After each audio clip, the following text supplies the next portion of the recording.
Hello everyone, my name is Dunkleostis, and I want to show you what I've been doing in Civ 6 over the last few days. I've been sick and have been putting off my TFC Plus modding, and instead have put some time into this. I saw a post on Reddit that described how to make simple modifications to Civilization 6 in XML files, and I'll put that on the screen now. I looked at it and I thought it'd be really interesting to try that out and see what I could do. I've done quite a lot and I want to show you what I've created. I don't actually know how to make a Civilization 6 mod, so I can't really put this up for someone else to download or for you guys to try out.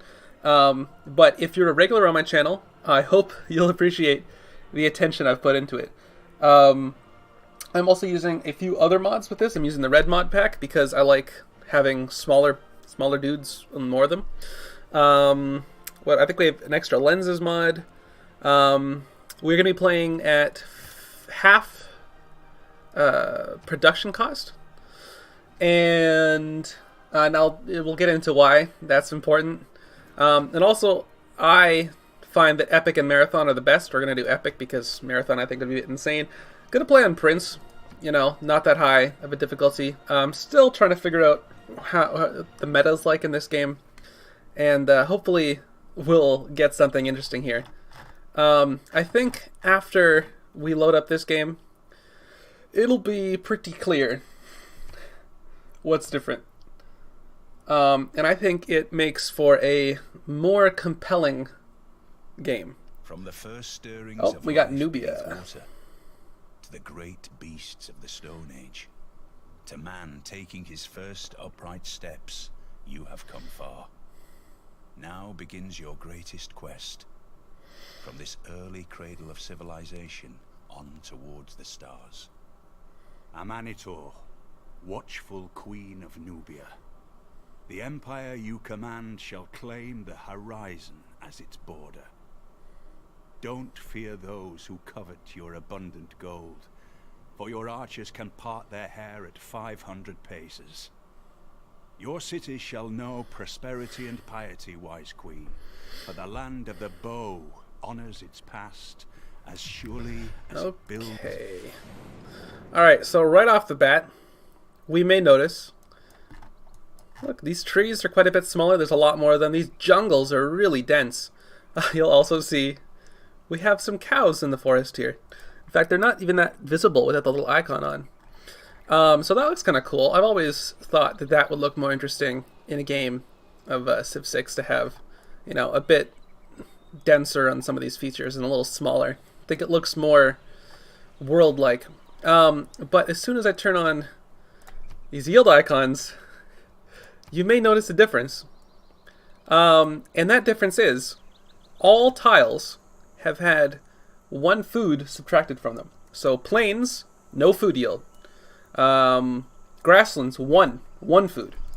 Floodplains, default 2 food. This one has 3 because there's wheat on it. Oases, used to be 3 food, 1 gold. Now it's 2 food, 2 gold. Another thing you might notice is deserts now take 2 movement to travel through, so that's interesting. And I think it kind of significantly changes the game. It really changes the meta. This game, we will definitely notice some early game troubles. These modifications really put a big focus on farming early on. Like, you really got to make farms to survive. It keeps your cities actually quite small early on, which I think is interesting. You don't get these big blobby cities so quickly. In regular Civ 6, I'll have a size 5 or 6 city, usually in time to get the boost that gives you that. Here, not going to happen. Other thing we'll notice is marshes, instead of having +1 food, actually have -1 food. So this marsh over here, which is on a grassland, has 0 food. You can still harvest it to get some food out of it, but that's just something to keep in mind. So they're kind of just a penalty. They have like a -2 appeal on them. You get some defense penalties. So I think that is quite interesting. Other thing, I've changed most of the Eurekas and a few of the inspirations. I've changed which texts require other texts. I haven't really changed much for the Civics Tree. The tech tree will look a little weird, and you'll also see a ton of resources are locked behind text. So copper, we can't see copper until we unlock mining. Same with diamonds, like a bunch of luxuries like this. We have diamonds, we got gypsum, we got jade, we got salt, all that locked behind mining. Crabs and fish, can't see those without sailing. Or pearls. One thing that's different is, and I guess we won't have these cows in here, I've made it so that camps, you don't need animal husbandry to build camps, and you can build camps on top of cattle and sheep. Not horses, though. Cattle and sheep, so you can improve those early on. I believe camps just give you +1 gold, but if you want to get a little bit extra out of your tiles, you can do that. Let's look at the tree a little bit, and we can see some of these changes. The tree will be a bit messy and a bit, just because I haven't really moved around where they are a little more spread out. So let's look, and we can see irrigation now also requires not just pottery, but mining. So you need mining and pottery to make irrigation. The boost is make 3 farms, not farm a resource. Writing is no longer meeting another civilization. It is growing your civilization to at least 6 population. This is still kill a unit with a slinger. Masonry, build a thing. Bronze working, build a copper mine. So no longer are you looking to kill barbarians for bronze working, building a copper mine. The wheel is now build a pasture. Horseback riding is kill a unit with a chariot, whereas it used to be build a pasture. So there's a bunch that have been sort of swapped around. Construction is build any specialty district. That used to be one of our civic boosts. Construction is now required for shipbuilding. Engineering requires mathematics now. So that's interesting. Apprenticeship used to be build 3 mines. Now it's build 3 different specialty districts, which used to be the boost for mathematics, which is now build 2 campus districts, which used to be the boost for recorded history. I just felt that sort of tied into mathematics a little more, as mathematics is kind of, the application of people who spend all their time thinking. Machinery is build 3 watermills, not build 3 archers. What else have we got here? Castles is now defensive tactics civic, and it unlocks forts rather than having forts up here, just because I felt like forts are kind of like, that's, castles could be out in the middle of nowhere. They didn't actually have to be like in a city. Gunpowder boost is building a niter mine, not having an armory.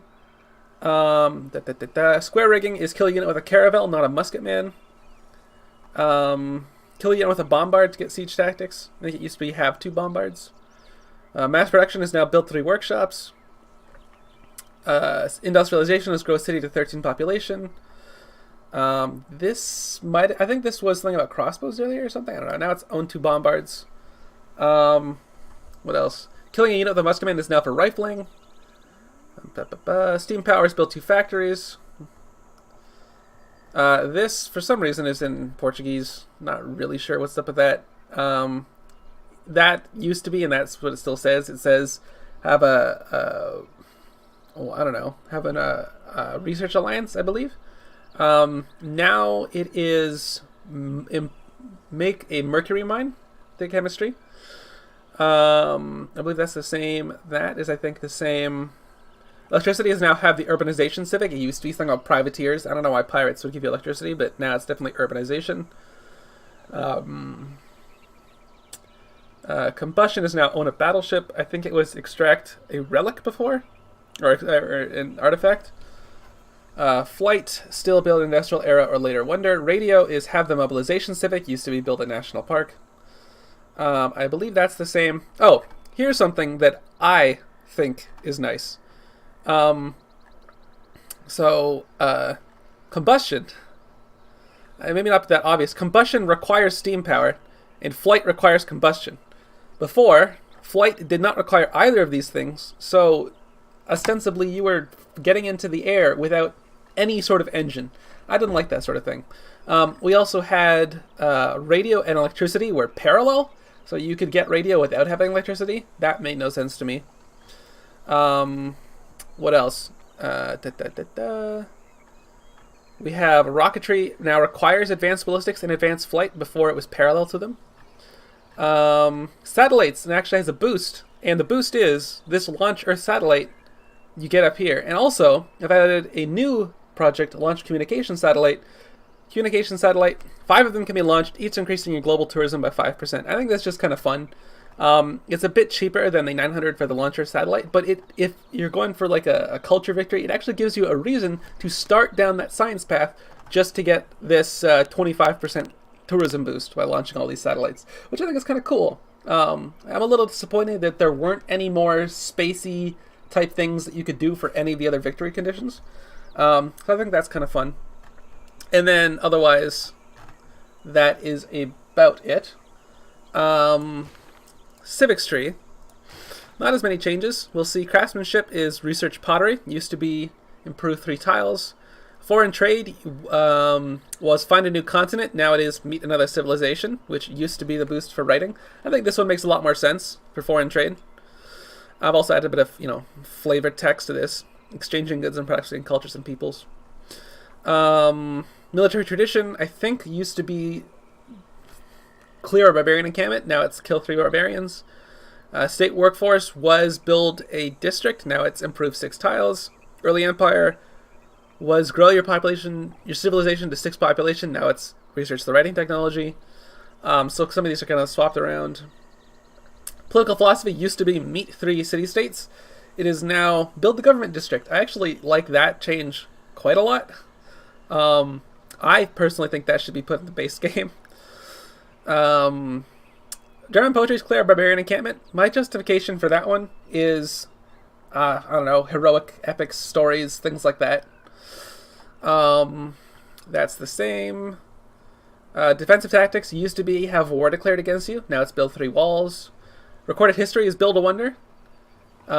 It used to be have 2 campuses. The justification here is after you build a wonder, you're like, you know what? People should remember us. So there's that.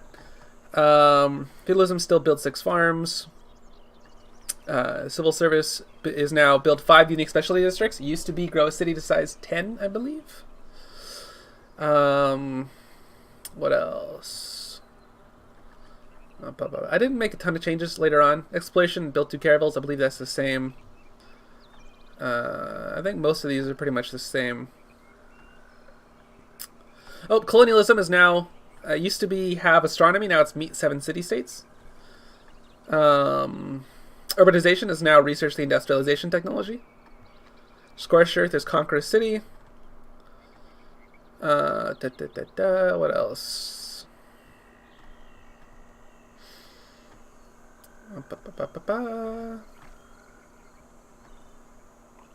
I think... Oh, there was one more thing in the tech side that I forgot to mention. We'll just jump back into this for a sec. It was... Yeah. Oh, there's the phone. Synthetic materials is now built to research labs. I forget what it was before. But yeah, so I think that's kind of cool. Okay. So, now let's settle this city and see how this goes. So you really can't explore as much. I have, not fast movement turned on. Oh, we definitely want it to tell the city. Yeah, focus on growth. First thing we're going to do is probably build a scout. That seems pretty normal. See what kind of text we want to get early on. I would like to make... irrigation is very important. Another thing that irrigation gives you is the ability to build farms in desert, although it just becomes a 1 food tile. Except that farms in desert after irrigation, which kind of required, get +1 food from oases. So these 2 tiles will be 2 food. That'll be pretty good. And also, farms adjacent to rivers after irrigation get +1 food. So this will become a 4 food tile. That'll be quite valuable. So we really want to work towards that. So with that in mind, I want to go to mining first in case there's a source of copper or other resources nearby. We'll see how that goes. Got some bananas, more cattle. I figure, there are places in India and stuff where they have cows that are in jungles and stuff like that. So I figured it was fine to put cattle in jungles. I don't know if you can tell by my voice, but I am still quite sick. Other thing is that will help later on is when we hit early empire. You can see there +1 gold to farms. So that is quite nice. And I believe industrialization gives +1 food to farms as well, so that's pretty good.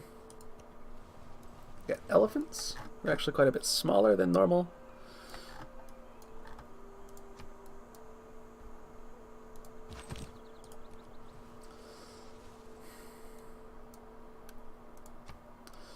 Alright.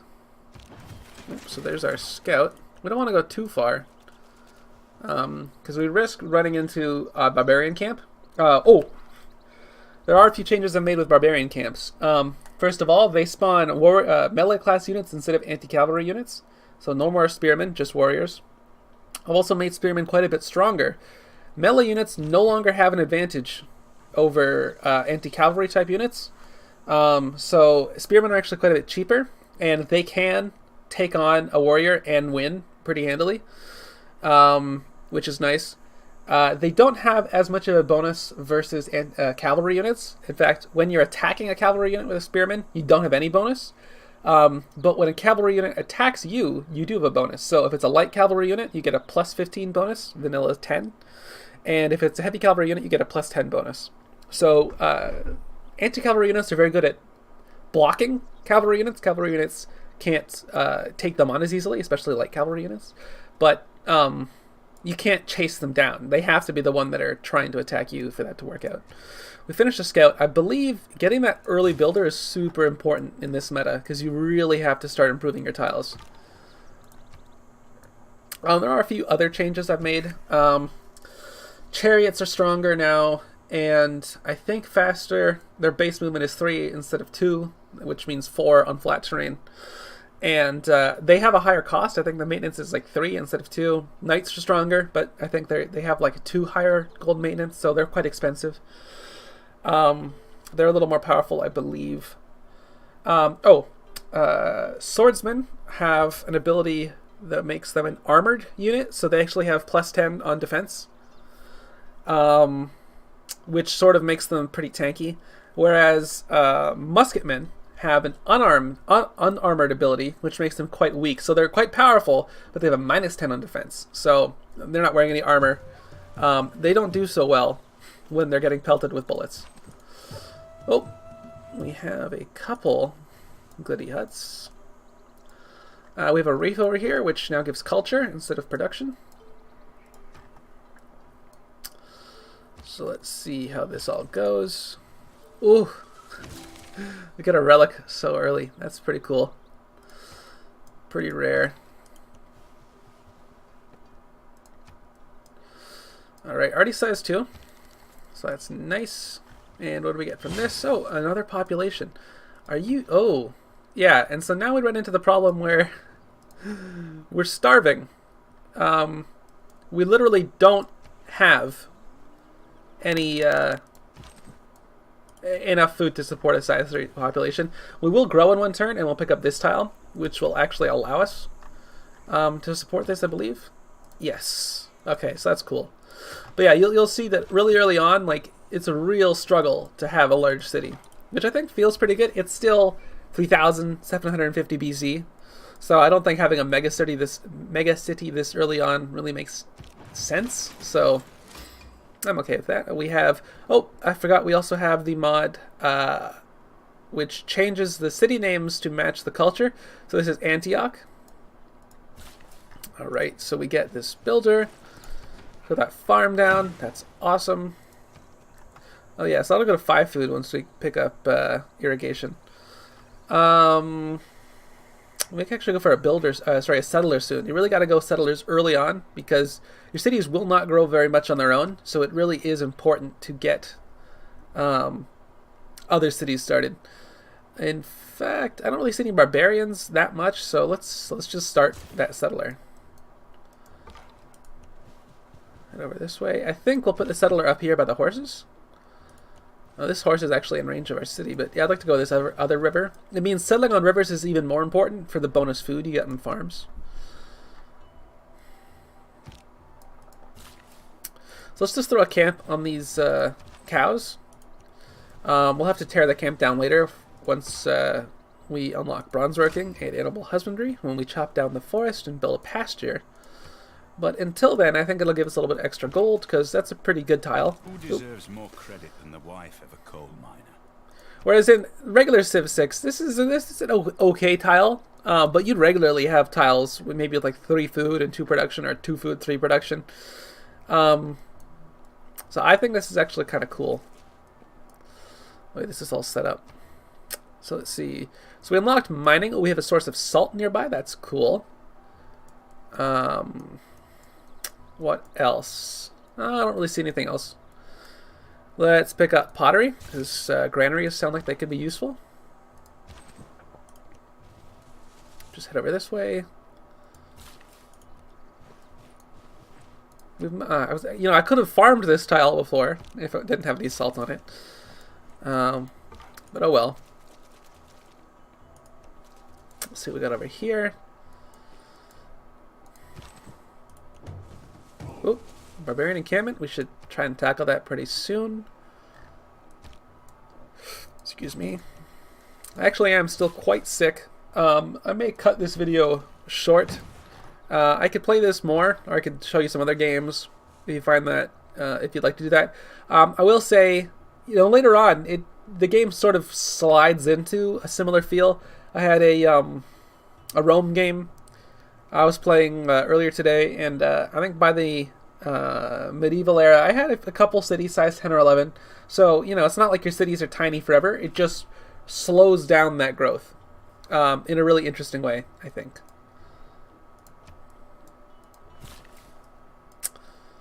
Ooh, there's a scout. Let's make sure he doesn't get us. And we'll improve that salt, because we want the amenities from that.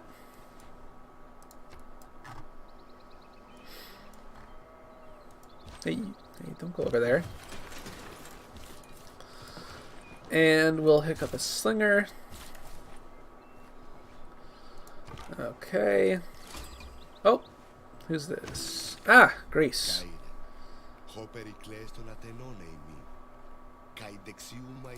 Nice to meet you, Pericles. How's it going? I would love to sample your hospitality. In fact, please accept this delegation. Okay. Alright. Hey, you watch that. Watch out. Whew. Alright, choose a Pantheon. We got, Earth Goddess is usually pretty good, I think. Let's see. Okay, we got some appeal on this tile. That's like the only one. What tiles are you working? Yeah, those are good. I'm a little hesitant. He shouldn't be able to get me, because he should not be able to get through both of these tiles. So I'm probably safe. Oh man, I'm so sick right now. Oh, he's going that way. At his best. And let's pick up. We don't actually need God King. We already have our Pantheon from our relic. Let's go like this. And let's do craftsmanship. We're gonna get pottery pretty soon. That'll reveal gypsum again. So I think gypsum is revealed with craftsmanship, but you need mining to improve it. And it'll reveal marble, which also you need mining to improve. Let's pick up a warrior.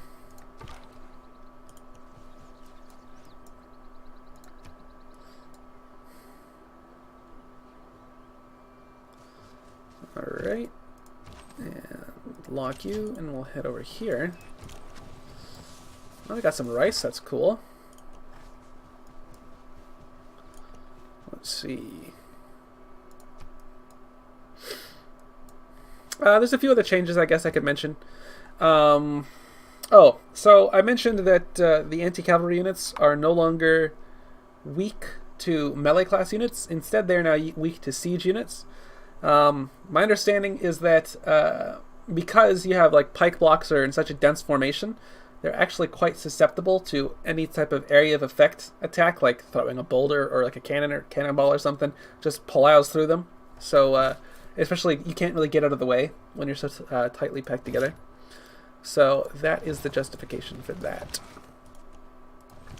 See if we can corner this guy, take him out with a slinger. Over here, we'll do that monument. Nope, this video is like 25 minutes, and I am not feeling so great. Feeling quite sick. Oh, I got Vilnius over here.